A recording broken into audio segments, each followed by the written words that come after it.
Sir మన దేశంలో ఎక్కువ శాతం బంగారం అంటే దాన్ని పెట్టుబడిగా వాడుకుంటూ ఉంటారు సార్. కానీ ఈ బడ్జెట్‌లో ఎక్కడ బంగారం గురించి అసలు ప్రస్తావనే రాలేదు.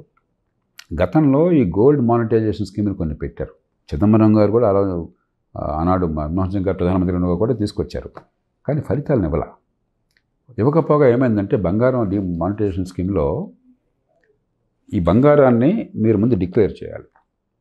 డిక్లేర్ చేయాలని చెప్పంటే చాలామంది బంగారానికి ఎక్కడ లెక్కలు ఉండవు, ఎప్పుడు కొన్నారు, ఎవరు కొన్నారు, లేకపోతే వారసత్వంగా వచ్చేస్తాయి. డిక్లేర్ చేయడానికి అవకాశం లేదు. రెండోది, మనం ఇచ్చిన బంగారాన్ని బ్యాంకుల్లో ఏం చేస్తారంటే దాన్ని బంగారం కడ్డీలుగా మారుస్తారు. బంగారం నగలు పెట్టిన ఉపయోగం లేదు కదా. ఎందుకని ఈ మానిటైజేషన్ స్కీము? దేశంలో బంగారం డిమాండ్ ప్రపంచంలో మన దేశంలో ఉన్నది ఇంకెక్కడ లేదు. పేరుకి చాలా పేద దేశమే మనది, కానీ ప్రపంచంలో అతి ఎక్కువ బంగారం ఉన్నది భారతదేశంలో. దాదాపు 30,000 టన్నులు ఉన్నది. 30,000 టన్నుల బంగారం భారతదేశంలో ఉంది. 30,000 టన్నులు అంటే ఈవేటి లెక్కల ప్రకారం మన దేశ జాతీయ ఆదాయంలో దాదాపు 60-65%, 3/2 వంతులు.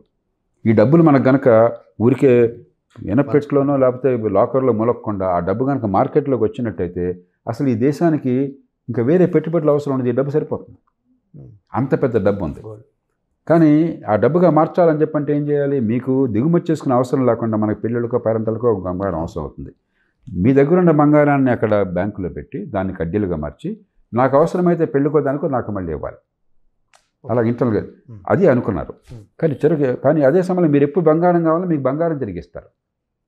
మీకు సంవత్సరానికి ఎంత కొంత వడ్డీ ఇస్తారు, ఎక్కువ వడ్డీ ఉంది, కొంత వడ్డీ ఇస్తారు. అది ఈ పథకం. కానీ ఏమైంది? ఒకటేమో మన బంగారం లెక్కలు లేకుండా దాచిపెట్టుకున్నది కాబట్టి అది ప్రభుత్వం అక్కడికి వెళ్ళటం లేదు.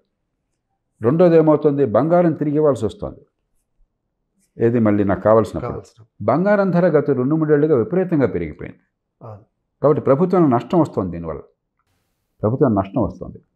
ఈ కారణంగా బహుశా పథకాన్ని పెంచే ప్రయత్నం చేయాలి. కానీ నా దృష్టిలో ఏంటంటే బంగారం ఉన్నప్పుడు మరీ కేజీలు బంగారం ఉంటే తప్ప ఎక్కడి నుంచి వచ్చింది, ఎంత ఉందన్న ప్రశ్నలు లేకుండా బంగారం మొత్తం తీసుకుంటాం. ప్రశ్నలు అడగవు. మేము కడ్డీలుగా మార్చి మీకు ఏడాదికి అంతా ఇంట్రెస్ట్ ఇస్తాం. కనీసం బంగారం మీద కొంత ఆదాయం వస్తుంది. ఎప్పుడు కావాలన్నా మళ్ళీ బంగారం మీకు తిరిగి వస్తుంది అని ఏర్పాటు చేశారనుకోండి, అప్పుడేమవుతుందంటే తగిన స్థాయిలో మనకు బంగారం వస్తుంది. అప్పుడు మార్కెట్లో ఉన్న డిమాండ్ మన దేశంలో దాదాపుగా ప్రతి ఏడాది 500-600 టన్నుల బంగారాన్ని కొత్తగా కొంటున్నాం. 500-600 టన్నులు దిగుమతులు. ఒక సంవత్సరం అయితే 1000 టన్నుల దాకా వెళ్ళింది. 600 టన్నులు అంటే ఈవేళ రేట్ ప్రకారం నాకు ప్రస్తుతం రేటు గుర్తులేదు, నాకు గుర్తుంది 45 రూపాయలు అంత ఉన్నట్టుంది. మీరు ఊహించిన అంకెలు 80 రూపాయలు. 600 టన్నులు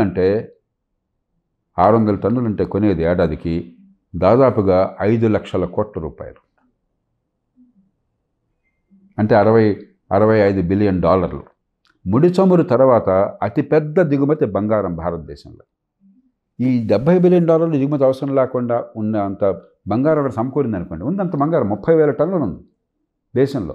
నేను చెప్పేది ఏడాదికి 600 టన్నుల డిమాండ్ ఉంది. ఈ 600 టన్నులు కనుక మనకి 2,000-3,000 టన్నుల దానిలో చేరింది అనుకోండి, ఆ 3,000 టన్నుల్లో ఎప్పుడు కావాలన్నా ఎవరికి 600 కావాలని ఇచ్చేస్తాం మనం ఆ సంవత్సరం. మళ్ళీ మీకు ఎప్పుడు మీరు మీ సొంత ధర కావాలంటే మీకు తిరిగి ఇచ్చేయచ్చు. ఇవాళ ఆ స్థాయి అలా. దాంతో ఏమవుతుంది? ప్రభుత్వానికి కొన్ని బంగారాన్ని ఇవ్వాల్సి వస్తుంది తిరిగి మార్కెట్లో, లేకపోతే ఎక్కువ ఖరీదైన బంగారాన్ని ఇవ్వాల్సి వస్తుంది. రేటు దానివల్ల ప్రభుత్వం నష్టం వస్తుంది, కొన్ని వేల కోట్ల నష్టం వచ్చింది. అందుకని సమూలంగా మార్చాలి. దానికి దేశంలో రాజకీయ సంకల్పం ఉండాలి.